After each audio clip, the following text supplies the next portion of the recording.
Dot kayo.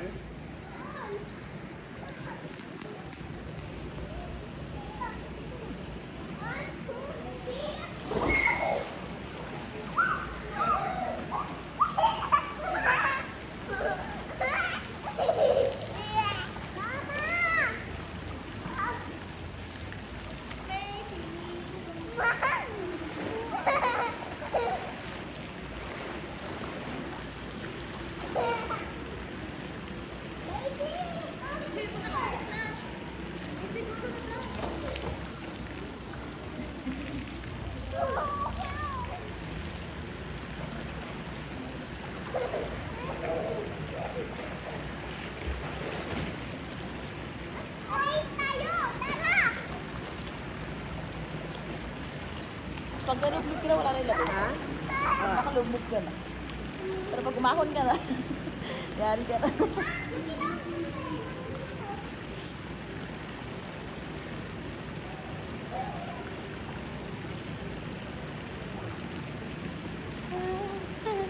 Sari ko may diwa.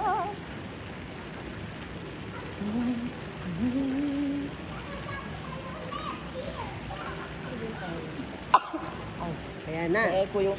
O, beeko yung... Ating...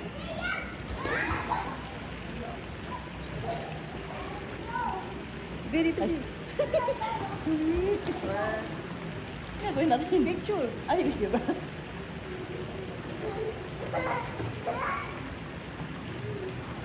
Hirap yung pindutin pag ano.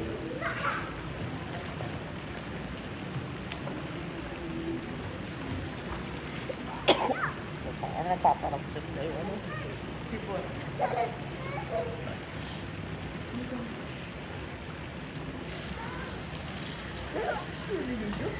Ay, kaya na doon. Kala kayo yung video.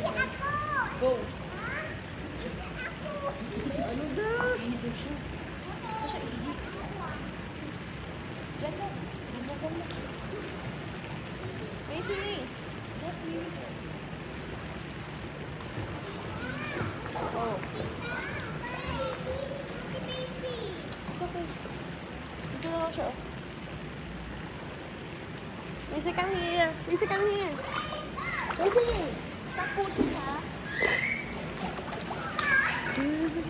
Ang lamig mo. Uy, ito. Punta ka pa.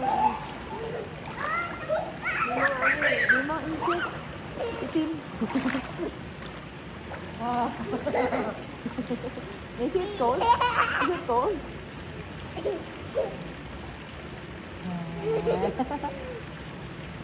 Okay na, solve na. Tara na, kita tayo. No. Mga balo. Mga balo sa swimming. Hindi pa tayo. Hangin pa. Okay, guys. Parang magmuni-muni ng ganito. Ito ganun pa. Sana, di ba? Di ba painit kami? Sana may alak kami, di ba? Para hindi kami Sarang doon, tangin pa lang isa libo. Bantayin si Marco. Apat-apat na kanyan. Baka malingat ka pa. Nasa taas pa naman sila. Hindi yun sanay magbantay yun eh. Gusto niya paliguin ko si Macy. Ano, 2-in-1 ako. Nagbabantay kay Marco. Nagbabantay kay Macy. Kabantayan mo yan. Eh, hindi ko yung pwedeng liguan eh. May sakit, diba? Mamaya matrigger lalo. Ibig pa, init-init lang eh. Ayaw na nga magpababa. Inisip ko na si Margo eh. Isipon talaga yun. Nawala nga lang kanina. Sabi ko nga sa'yo, ano eh, sumasabay. Siguro dahil nakakapagpahinga siya, diba? Kasi puro tulog. Pero pag lumalabas na tayo, nararamdaman niya yung init kasi. Buti na lang sa biyahe. Oh, Tulog tulog. siya. Pag ano lang, nagising kasi magugutom, iiyak. Pero pag ano ka muna, tulog na naman. Sa bahay, hindi ganun yun. Pag nagising yun, maglalaro na yun. Automatic. Kahit may sakit yun. Kaya lang kasi sa biyahe, baka pag gising siya, nahihilo siya. Pero tulog na lang yun. Buti nga hindi nagsusuka yung mga yun eh. Yun yung nakaka-stress sa biyahe. Si Mori din. Buti hindi na siya katulad dati. Hindi sila talaga yun eh. Yung Margo, 2 months ka, binyahe namin ng Tarlac hanggang Baguio eh. Hindi talaga nagsuka, bigising pa nga, naglalaro pa sila. Noong una, nung sa malayuan, gusto Nagagat. kasi Mori. Pero ang tamaga. Ay naman. Pero ano na, depende Ang ginagawa lang kasi sa amoy. namin, di namin siya pinapakain ng marami. Sa biyahe. Sa biyahe. Pag Bago babiyahe. bago bumiyahe. Oo. Si Macy naman, siya lang nag-control. Ayaw niya mag-dede ng marami sa biyahe. Kasi iba yung ano eh, di ba liquid. Kasi gusto niya kain-kain lang ng mga ano, biscuit, yan. Mahirap pag ano yun. Kumakain ng marami, susuka talaga. Kasi isang ganyan, umaangat agad eh. Liquid eh. Macy, wag na ako madulas tayo Manuhakin niya si Mori kasi nung bata ako. Ano yun? Ayaw niya umihi food. Huwag ka maingay. Ganun ako.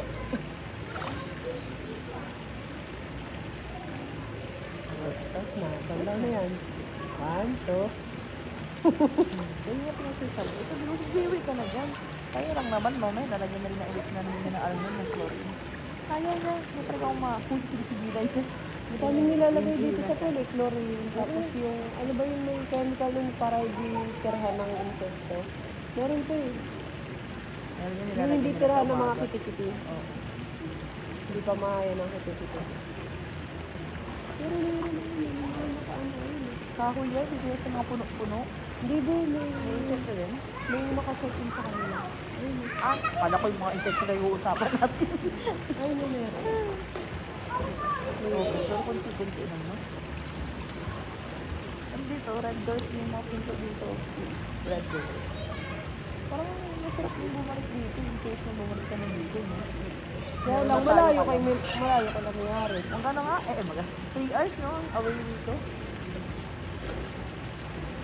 3 hours or 4, gano'n. Kawawa si Kuya ano, no? Ayaw niya kasi magpapalit eh. Pero dito sila mo, magkanta mo, nag-inom pa nga, ibig matulog eh. Patak na kasi yan, kasi gawain nila yun, puta sila ng lady, then yun eh. Drive sila. Ah, driver talaga siya. Hindi, may sarili silang sasakyan, tapos meron silang, ano to, bulaluhan, / kainan dun sa latest. Nandun yung mama niya minsan, si Madam, ganyan. Tapos Mama niya. babalik-balikan niya. Ay, wala siya asawa? Hindi ko sure, wala. Hindi ko yung nag-asawa sa ano. Ay, talaga. Pregnancy lang, nag-anak. Pero hindi Ah, nag-asawa. kapatid siya ni kay Jessie. Kuya Jessie yung panganay. Tapos parang pangatlo yan, si Kuya Tawing yung sumunod. Tapos si Kuya Tabong, tapos bunso nilang babae, si Ate Jessie.